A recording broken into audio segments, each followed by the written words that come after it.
All right.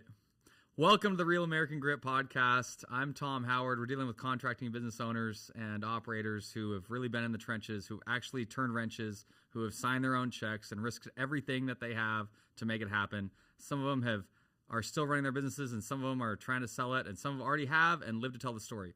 Today, we're here talking with Phil Filaski, who's the #1 sales guy in the country in residential HVAC, and I say that proudly, and I'm fairly certain I can back it up. He did $19.6 million in sales in 1 year, and that's not over the phone, right, Phil? Correct. Yeah, he in the home, knee to knee, across the table with the customers, selling mostly just air conditioning. Absolutely. And Phil actually works with me at Lee's Air and is a part owner of Lee's. And we're here today to talk about how he did it and the things he went through to get there and what he did. So, Phil, glad to have you on. Thanks for having me. So let's get right into it. How long have you been in the industry? I started January 2005, so 21 and a half years. Gosh. And you've been working with Lee's for how long now? It's been almost 3 years. Yeah.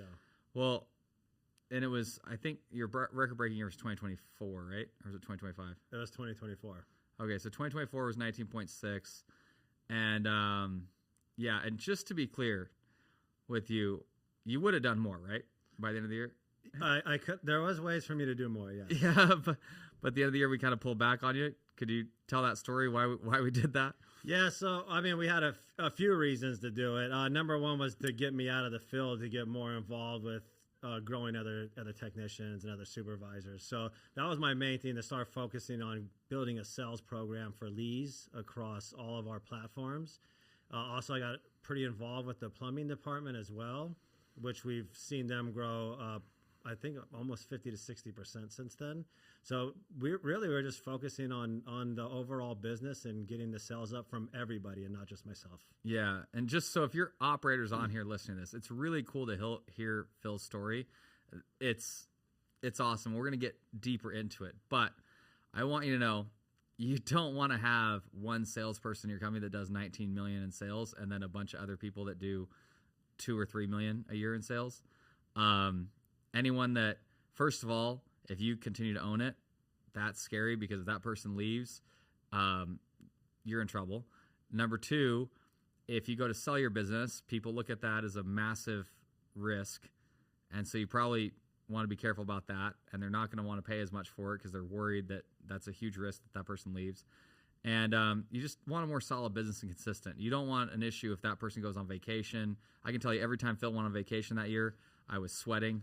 Numbers were going down, and we just couldn't get to that. So we did actually pull back Phil in the fourth quarter, or else he would have done well over 20 million in revenue, in sales, I should say, to make sure he made a sales Bible and told the story about how we could, do this for everyone else. And now you've trained a few people in the company. I think that's the bigger legacy.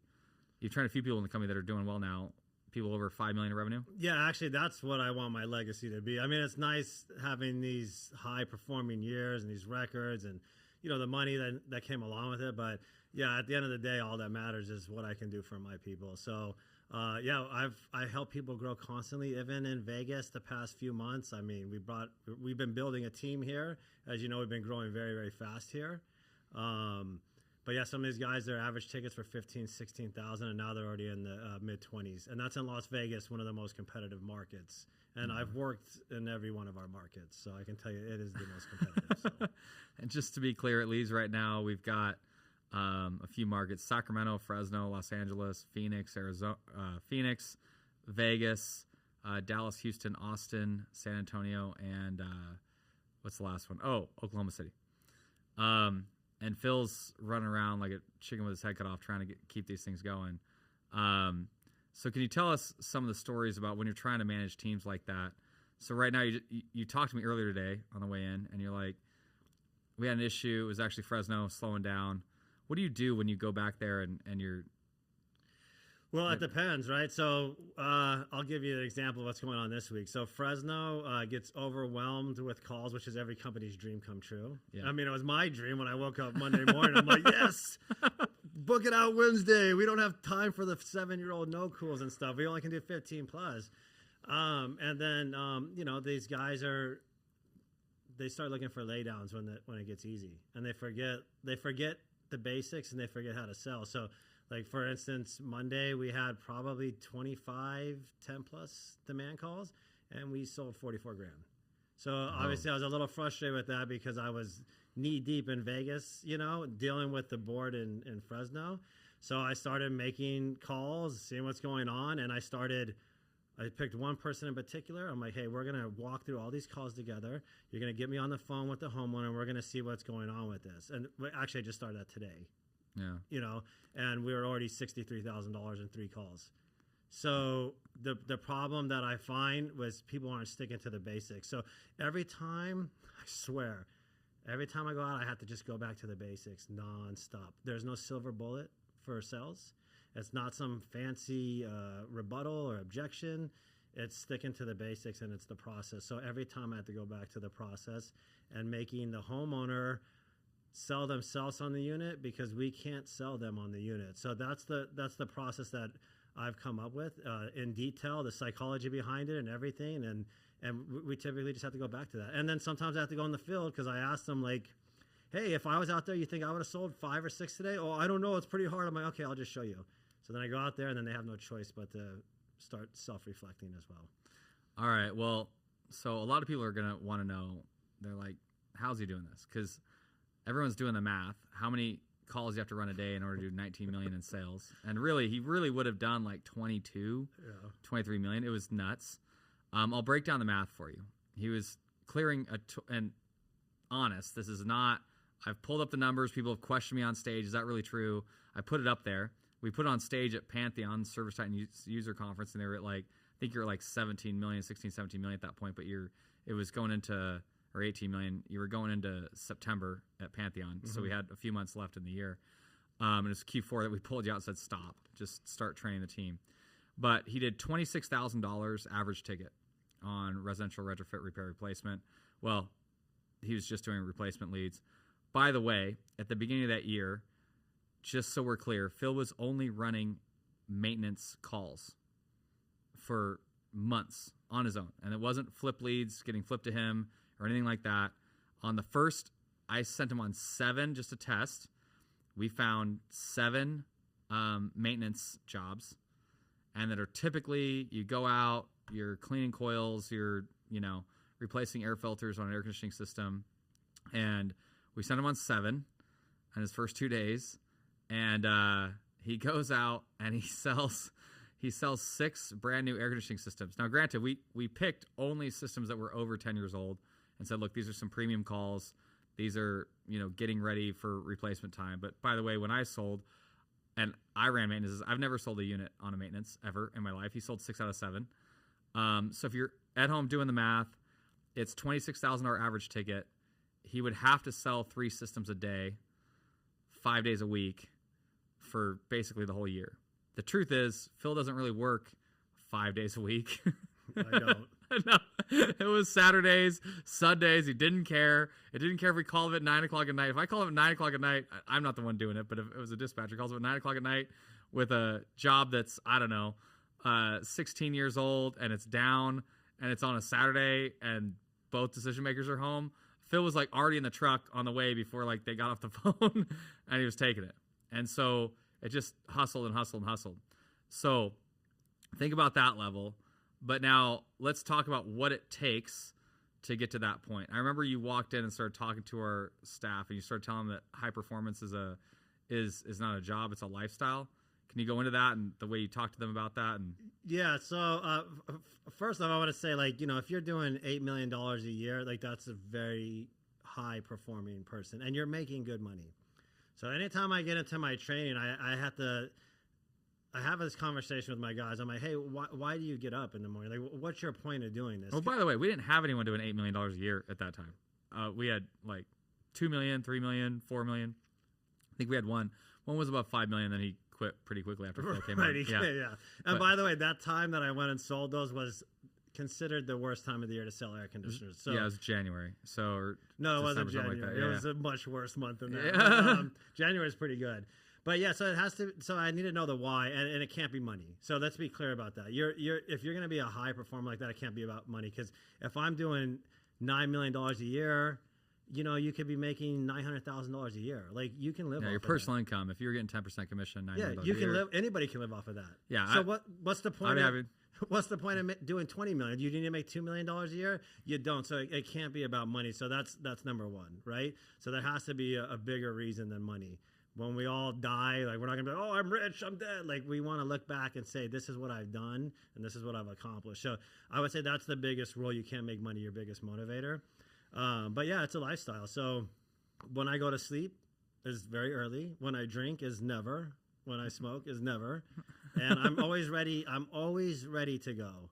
So yeah, my whole life just kind of revolved around it. And I have a very good supporting cast too. I have a very good wife. I have kids that, you know, let me do this.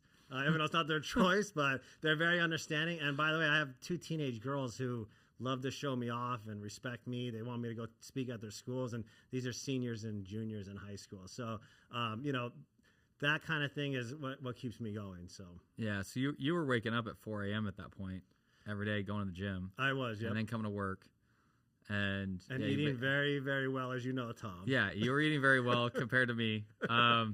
We've had a few competitions on weight loss and that kind of stuff. I'm like, well, Phil, you're already way ahead on body fat percentage, so give me a handicap here, and he still beats me every time on that.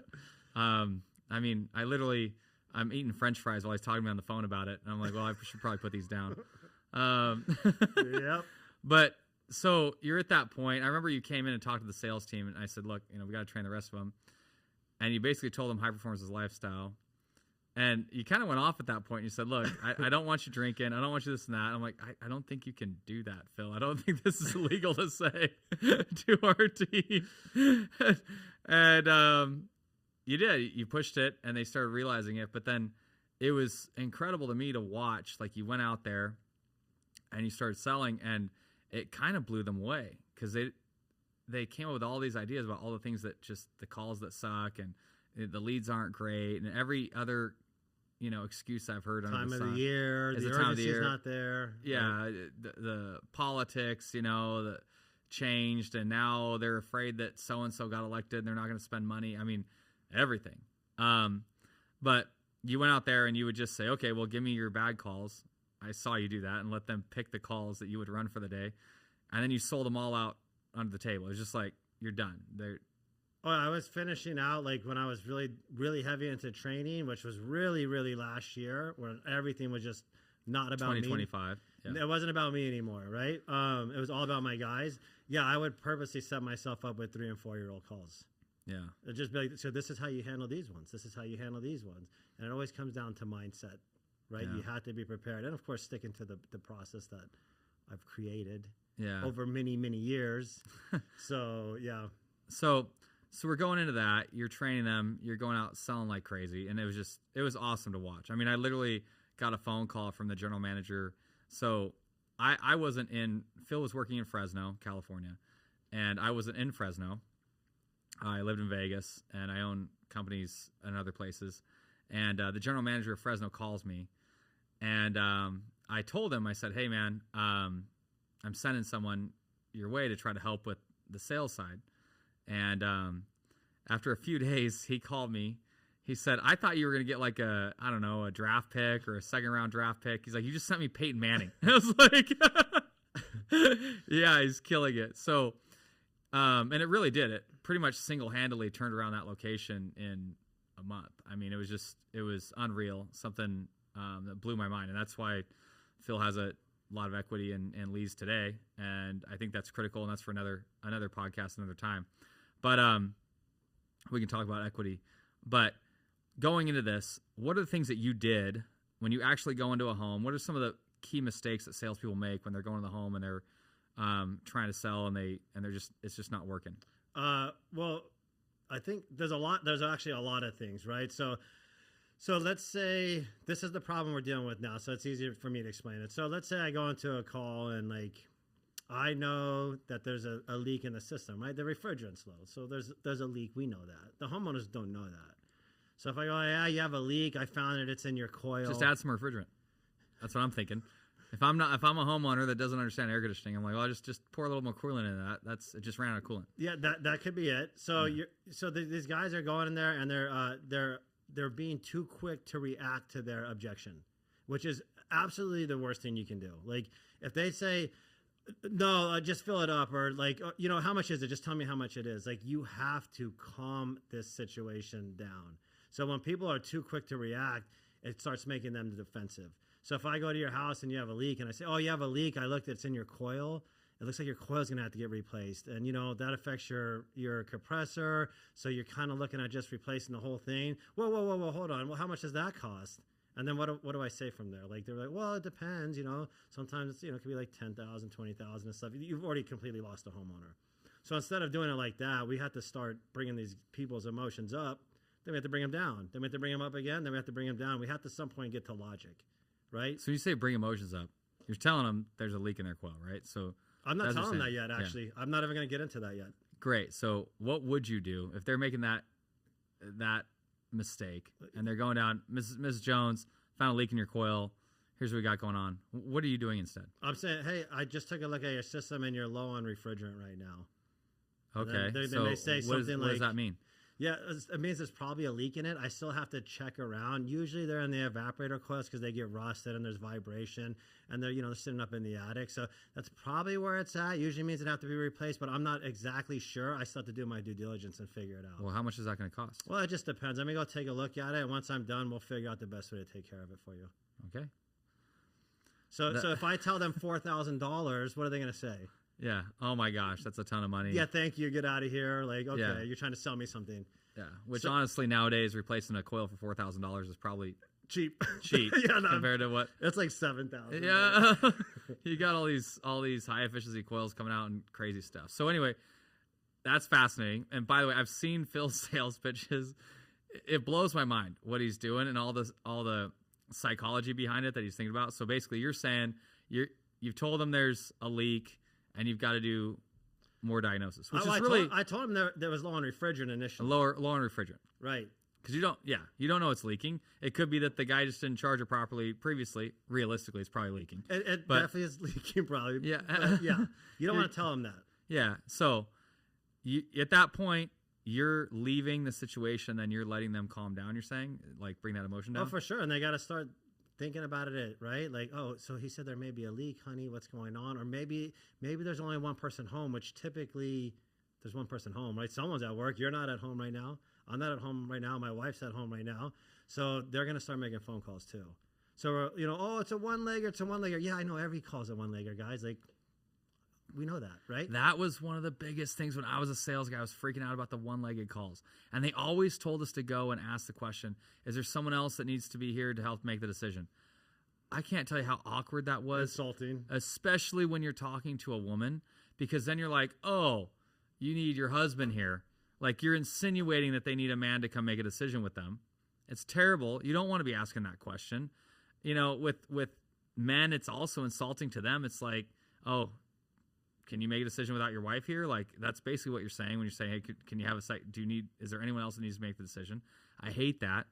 So we were actually going through this and how we solve that, and or how you solve it, and you were telling me how you do it. Can you go through that a little bit? Like, you kind of touched on it just now. You basically told her about the situation and then walked away. But yeah. Yeah, you want it to be organic. First off, it is a little insulting, and if someone asks you that, you're going to say, no, I don't need my wife. Yeah. I'm going to say, I don't need my wife. Like, that's just, even if I do, I'm going to pretend like I don't. But they always do. Tough. They always do. And even if they don't, because maybe there's a small percentage that don't, it's still an excuse. Yeah. Still an excuse out, right? So, yeah, we need to get them involved. So we all know we're all the same human, right? If someone if my garage door isn't working and my wife's home, she's going to call me and tell me what's going on, right? Like, we know that. So we got to give them time for this to organically happen without being the sleazy sales guy, right? Because you said you were taught that. Literally everybody's been taught that. Everybody's been doing the same hustle for the last 15 years. So when you go in, these homeowners are hearing the same exact thing and they know exactly what's going on. Yeah. So I just feel like it's better to just organically let things happen. So basically, you're going up to them ahead of time, and this is the key piece that kind of blew my mind. You're going up to them ahead of time and letting them know something's going on. In this case, you're low on refrigerant. I said, and I did what any homeowner do. What does that mean? And you're explaining to me, well, could be a leak, could be this, could be that. I've got to check into it. I've got to spend more time on it, which is really the right thing that you should be doing. You should be doing a full diagnosis to make sure that you're making a good decision. But you're purposefully doing that. And I didn't realize if you're just watching Phil in his sales process, you don't really appreciate all the things that are going on unless he's actually explaining it to you after the fact. And so anyway, when he was explaining it to me, it was actually when we were recording these videos for our staff on like how to train them on it, that all of a sudden all the pieces started to come together for me on how it works. So you're telling them, hey, there's a situation before you finish your diagnosis. So then you can go and let them think about it. Then you can go finish your diagnosis. You're giving them the time while they're in the house, which blew my mind, to start processing this and start bringing in the other person. If they need another decision maker, then they're calling that decision maker at that point and talking to them, hey, by the way, I'm at home. If the wife's at work or the husband's at work, whatever, he said could be low on refrigerant, blah, blah, blah. And then you told me at that point they're playing worst case scenario, right? Yeah, typically they are. They may even look it up. Everybody's afraid they're going to go on the internet. No, we're soliciting these responses from them. Maybe they look it up. What is it low on refrigerant? What does a leak mean? There's nothing good on the internet about a leak, right? It's going to tell them everything they need to know about. Yeah, they need to know that it's serious. It's very serious. Yeah. Right. So you're gonna start planting these seeds, and maybe I don't finish the diagnosis on the second one. If they're giving me bad feedback on stuff, I'm gonna always have a reason to step away from them because I need to calm them down. And there's been times where I'm like, oh, I got a phone call, I'm so sorry, when things aren't going my way, and I'd go pace in front of the house until I figure out what to say. And I'm not kidding. I'm like, oh, I thought of something, and I go in there. I'm like, okay. Like, this one example, this guy's like, oh, I don't want that equipment. I'm only going to do this, and I appreciate your time, blah, blah. And I'm like, well, we don't sell that equipment. So I'm walking around. I'm like, hey, you know what? Actually, we can get that equipment. It's actually less expensive, so that's good because it's kind of cheaper equipment. So I can actually do it for cheaper if you want to go ahead and get that done. He's like, whoa, hold on, it is. And then I'm selling the equipment that we wanted to sell for the full price. So I have to.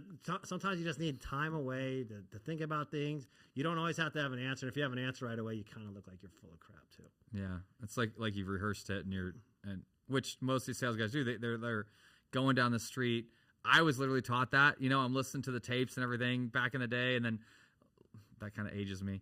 CDs, whatever, and going through and my objection handling and memorizing these responses and all that stuff. And so then as soon as they would say something, I'd respond really quickly because I literally been practicing it, getting good at it.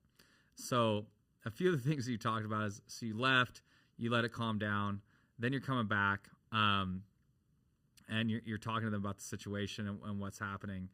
At that point, I thought this was kind of interesting. You said at that point, you want them to make sure they're solving the, is there another person that needs to make a decision thing way before you start presenting the price, right? Oh, absolutely. And by the way, when I get into a house, I'm figuring that out as well. So I always tell people, say, oh, take a look around. Oh, how long have you lived here for? What brought you here? Like maybe they moved here because their brother lives across the street. So I'm trying to figure out who's going to get involved as well. Yeah. Maybe, and if they moved there, let's say they moved there 6 years ago and I see they have new windows. Like these people really, really care about their house, and they don't care about the looks, right? They care about the efficiency of it. So, and I'm sure anybody who's been in the field has heard, oh, I'm moving, I'm selling the house, right? So we know that's not true when we see these things. So I'm diagnosing all these things before I even get to the end. Yeah. So a lot of people say, hey, this is what's going on. They said, no, they need to do this, do this. All right, well, let's go back to the process and see where you lost them first.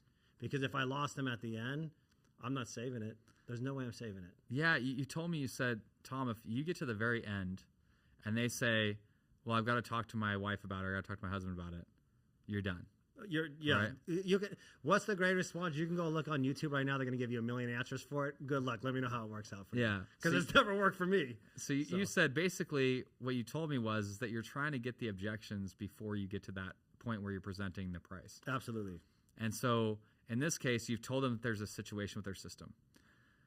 They kind of like start getting a little bit worried, but then you're leaving and you're letting them calm down and process that.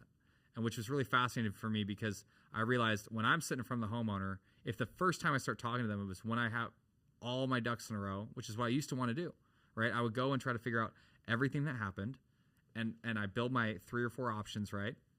And then I go to present to the customer. and I've got all the issues that I want to tell them about, and then all my solutions.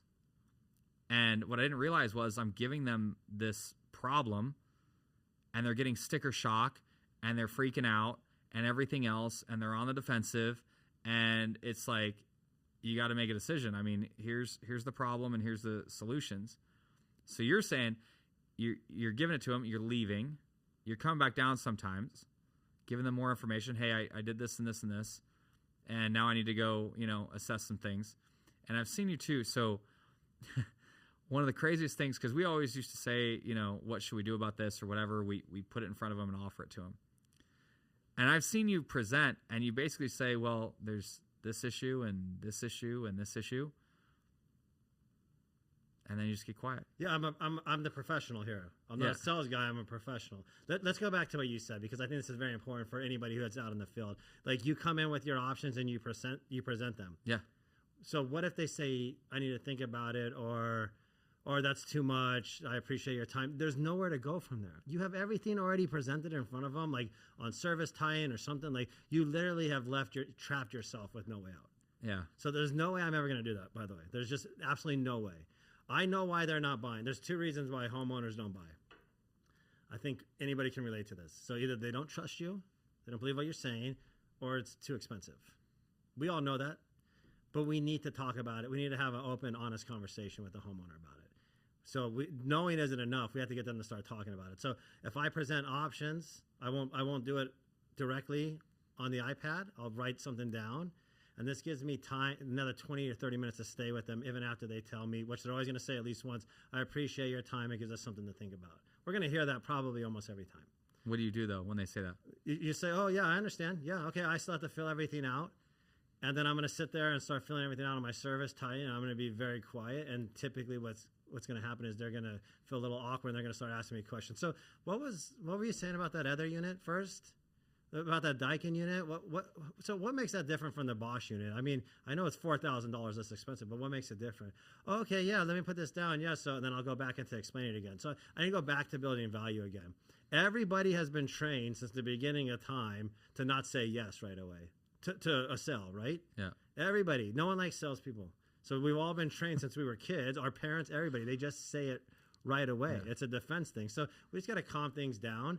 And actually, you know what? I'm glad you asked that. Let me show you this. And I'll take them to the condenser. Like, it's going to be about this big, and you can't even hear this thing when it starts up. So I just go back to building more and more value with it. And when I do that, I'm not asking for the sell again directly, but they know I'm asking for the sell. So now they have to answer me again. They have to tell me no again. People don't like saying no. They don't like saying no. They say, oh, think about it. I mean, how many times have you heard no asking for something at a customer's house? Almost never. Yeah. Oh, think about it. Send me an email. Do you have a card? Like, no, I don't have a card. But they always say that, right? So they better tell you no or ask you to leave, because otherwise they're really inviting you to give them more information. Yeah. I was blown away when I started realizing that a lot of Phil's sales process is not so much about exactly how to say things, but it's about giving the customer time to think things through, and not after you leave. Because if you're gone, you can't get the sale. You're not getting the sale. He's giving them information, leaving, let them think about it. He's giving them, more information, leaving, let them think about it. So I got to go back up, get my tools. I got to go whatever. Then he's going and literally when he's presenting, he's like, well, here's all the issues that I found in your system. And this is the piece I haven't mentioned yet. He says, so I kind of touched on it earlier. He says, here's this wrong, your evaporator coil is leaking. I found a leak, whatever, or we don't know exactly where the leak is, but we know it's coming from this area. My meter's hitting on it. I've got rust in your secondary drain pan, which means that it's overflowing into the secondary drain pan. Secondary drain pan is kind of your emergency pan. It's not really supposed to be the main one. It means you had a leak before that, and it's leaking water, and this is trying to catch it so it doesn't get into your attic and all that stuff. I also found that the bearings on your fan motor are worn, and your capacitor's out of range or whatever. And then he literally just gets quiet.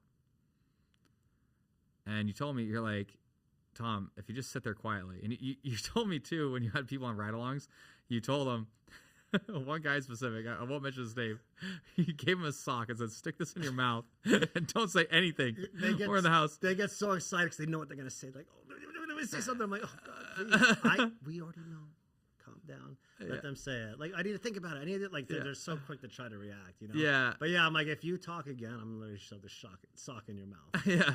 So he literally lists all these issues and then just sits there quietly. Doesn't say what potentially you should do, what should be done, doesn't guide them on where they should go, whatever else. And you ask me, like, what do you think the first thing they say is, Tom? And it's always like, well, what should we do? He said, so Phil says to me, he's like, Tom, if you realize at that point they're asking you for a solution and they're coming to you. And then it's so funny because Phil looks like such an idiot when he's like, oh my gosh, well, let me just put some options together. It's almost like he doesn't know that he's supposed to be selling them something. I'm just very, as a matter of fact, and to go back to the multiple problems that they may have, when you do your first touch point, like, hey, I noticed you're low on refrigerant. That's you don't come to them with 2 or 3 problems. Like, they're gonna be like, huh? Like, so you have to ease it in, right? Like, if you're gonna, like, it's not like I asked my wife, like, when I first met her on a date, the first moment I saw her. It took me like 3 weeks of building things up, and then I went in for the clothes. But that's because you're kind of weak. But anyway, well, I'm built pretty good, Tom. So anyway, so I would then bring it up like, oh, by the way, when I was up there, yeah, it's actually rusted into your secondary pan, so it is your coil. So it's, we actually found this while we were up there too. Yeah. So, and this way I don't look like I'm full of it. Even if I find 4 problems, I'm not telling them at one time. There's no way I'm overwhelming the client like that. It's interesting. It's all, at least almost everything that I've heard in your class is like, it's about giving them pieces, letting them process, letting them think about it, letting them get to that point. And solicit the responses from them. We invite these responses because we know what they're going to be. So you have to set it up. Yeah. Another one was great. And, this is the price thing. Because I remember this lady's looking at you and she's like, oh my gosh, because you came down, it was an older system. And you mentioned, yeah, they're kind of older. It's 14 years old now. And one of the things she said was, well, how much would this cost to replace it? And the way you handled it just kind of blew my mind, which was, you looked at me, and I'll set you up on it here. So you basically looked at me and she said, is that going to be like $10,000? And do you remember what your response was? Okay, yeah, that was like masterclass to sell. So I get to this call. There was some repairs done on it. It was the homeowner that did it. I know. I'm like, oh, do it yourselfer. Like, they changed the disconnect up. They don't know what the hell they're doing. They got like a half-built pool that they're building themselves. And these are always the people that want the cheapest price, right? Because they're out there trying to order stuff on Amazon and whatever and try to install it, and it's never working right. And so, yeah. Anyway, go ahead. So I kind of make things a little generic too, right? I don't want to overwhelm with bearings and microfarads and stuff like that. So, hey, like, given this situation, it's kind of better to rebuild it. Can everybody relate to rebuilding it? Yeah, they can. So you're kind of looking at rebuilding it. It's a little older. I'll probably just replace it. Wait, hold on. Replace what? It's a little uncomfortable. That's the most uncomfortable part of every conversation. Replace what? Oh, the whole system. Well, okay. Whoa. And they get a little antsy. Yeah. Then you walk away, you come back. So that lady in particular, her husband wasn't there, by the way. He was at work. So, yeah, she's like, what are these things? She's actually said $4,000. And this is in California, too. So like, $4,000 gets you the permit, maybe the HERS inspection. Yeah. In California. And bankrupt, too. So, yeah. So I'm like, yeah, no, they're definitely more than that. And I didn't tell her how much. If I tell her $25,000, I'm done. Yeah. Like, oh my God. So were they like 10,000? That's when she said, were they like 10,000? I'm like, they were a little bit more than that, like before COVID. But as you know, everything doubled in COVID. So she's telling me how much they cost. Now, there's no way I'm going to tell her how much they cost. I'm going to lose a do-it-yourselfer that started with $4,000. Everybody runs into this situation. And they was, oh, they thought it was $4,000. They do it themselves. I'm like, yeah, I know. I deal with it too, guys. Like, this is how you do it. So hold on. You're like, that was before COVID. No, the first thing you said was, oh yeah, that was before like 2008 and whatever. And then like, oh my gosh, well, it was like 10,000 or whatever. You're like, well, that was cheap, and that was before COVID, before they doubled the price after that. And then like, oh my gosh, it's like 20,000. You're like, well, that was before inflation. It just kept going. And then you leave and he walks away. It doesn't say a single price. It was the most mind-blowing thing to me. It was just blew my mind. And then you're explaining it to me afterwards. You're like, Tom, she's playing worst case scenario in her head right now. I didn't even give her a price. She's waiting for me to tell her the price is. She's probably thinking it's $40K. And if I go down and offer it, and it's going to be the system and I could offer an inverter. I could be offering ductwork. I could offer anything else. It's going to be less than the $40,000 price she came up with in her head. Yeah. And that's kind of where she was, because this is like probably what every technician would consider the worst call. Yeah. And she got the best unit with an air cleaner. The best unit with an air cleaner. And her husband wasn't there.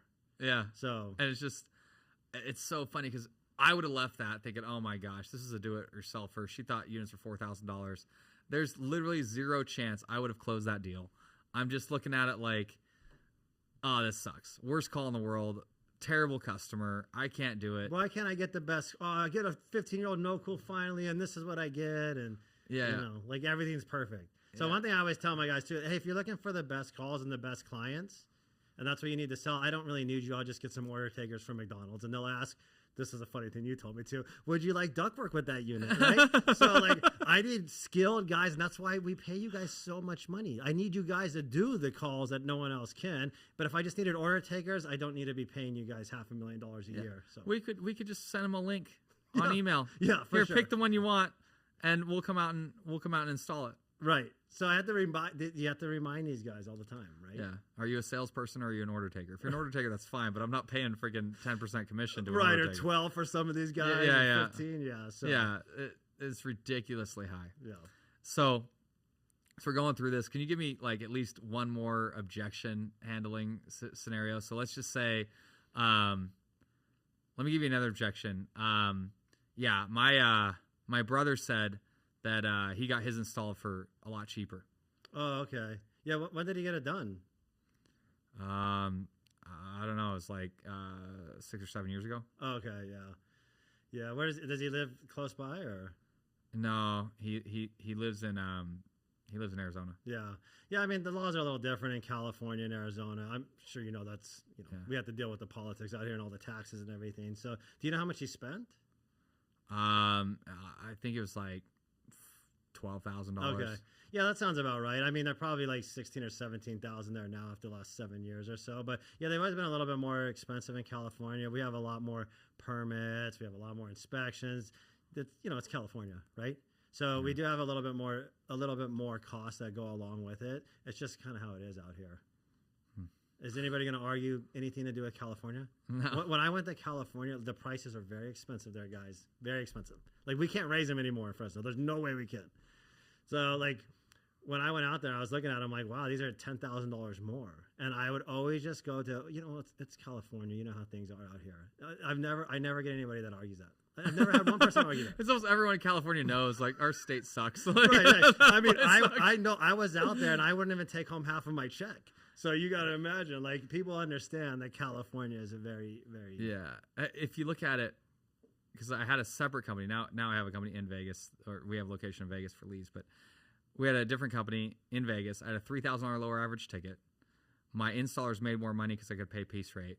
We made more profit. So the customer won, the employee won, and the business owner won. I won. If I go to California, I had a $3,000 higher average ticket. Basically my people made less money because I couldn't do like a piece rate thing, so they just didn't have the incentive to work as hard. And we made less profit. So the customer paid more money. I didn't make as much money, and the installers made less money, all the way around. And it was so hard doing business in the state of California, and it still is. It's just, I don't think they realize like how much it hurts the employees, it hurts the business owners, it hurts everybody except the government collecting the money. Yeah, right. and it also, I don't know if I'm crossing any lines here, it also helps the employees that don't try hard either, because there's all the laws that protect them. So the high-performing people get royally screwed. Yeah, it incentivizes people to slow down and be absolutely an underperformer. Does. Yeah, it's really tough. But and the other thing on that, another objection, the same objection, but because I've seen you do it before, and if it wasn't like a California thing, you always ask them like, well, what kind of system do they install?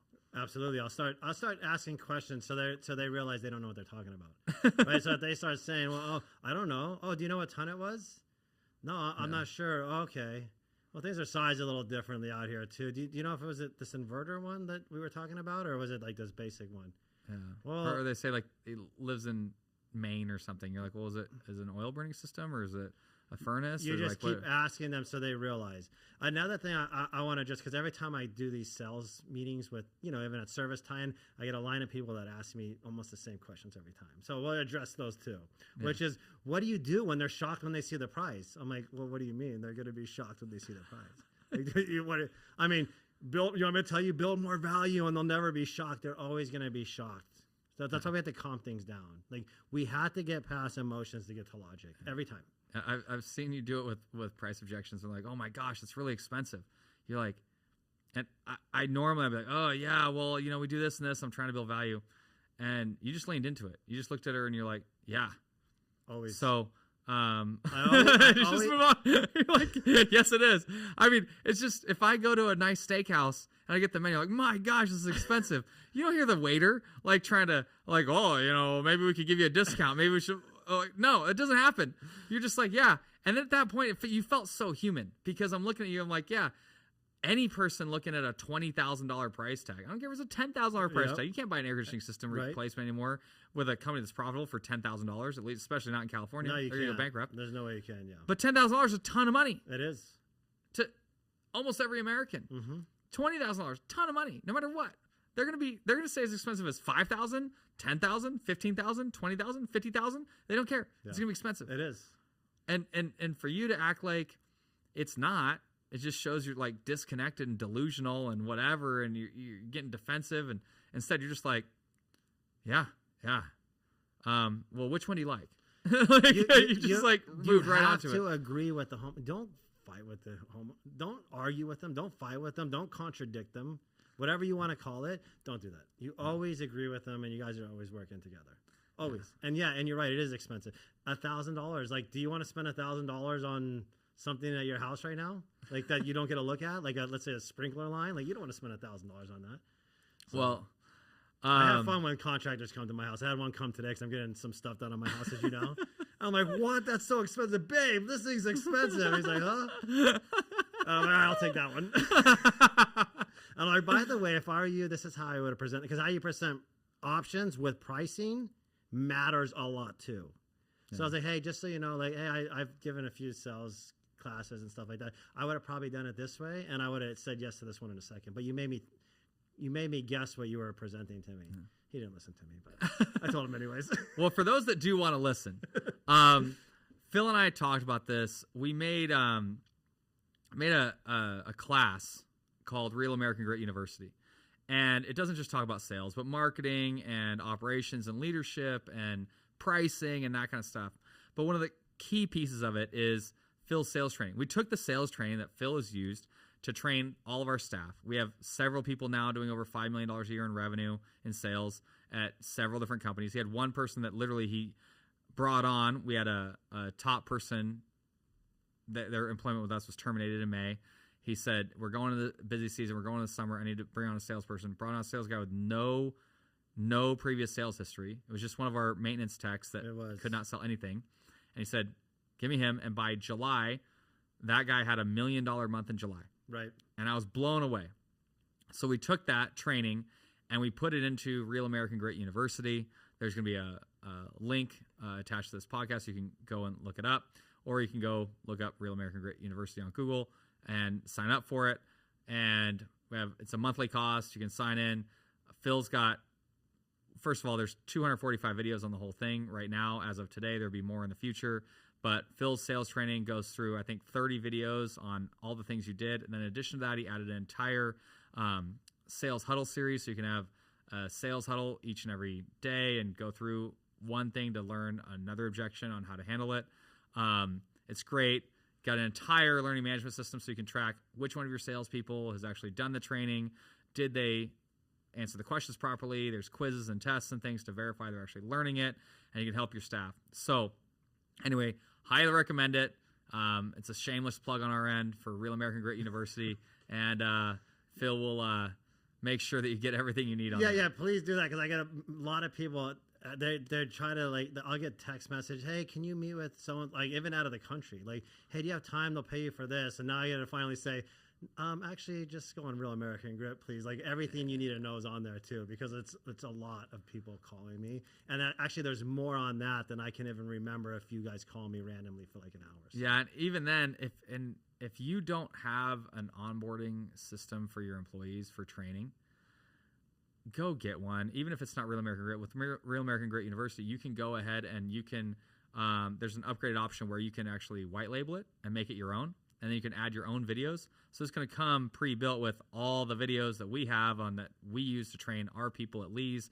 We're doing way over $100 million in revenue now. And we put our people through it to learn it. But you could also add yours. You're going to have, let's say, your ABC Plumbing or Bob's Plumbing. You can load videos for all your onboarding. Hey, welcome to Bob's Plumbing. You've just got hired. Here's our standards. Here's our vacation plan. Here's whatever else. And you can just do that and then load it. So then you don't have to go around, like Phil had to go around to every single one of our people trying to train them. Every time you hire somebody, they get the link, they go through, they watch your videos, they answer the questions and set up, make sure they pass their quizzes and tests and go through. And now you have a structured team that can go through they've all done the same thing. They all have the same knowledge, and you can have a true company, which is what we wanted in the beginning. We didn't want a $19 million sales guy. We wanted a process that built a bunch of $5 or $10 million salespeople so that we can have a company that can grow and progress. And really, that's what's really made our company strong. Phil's only sold one job this year. It's for $50,000. He sold one job.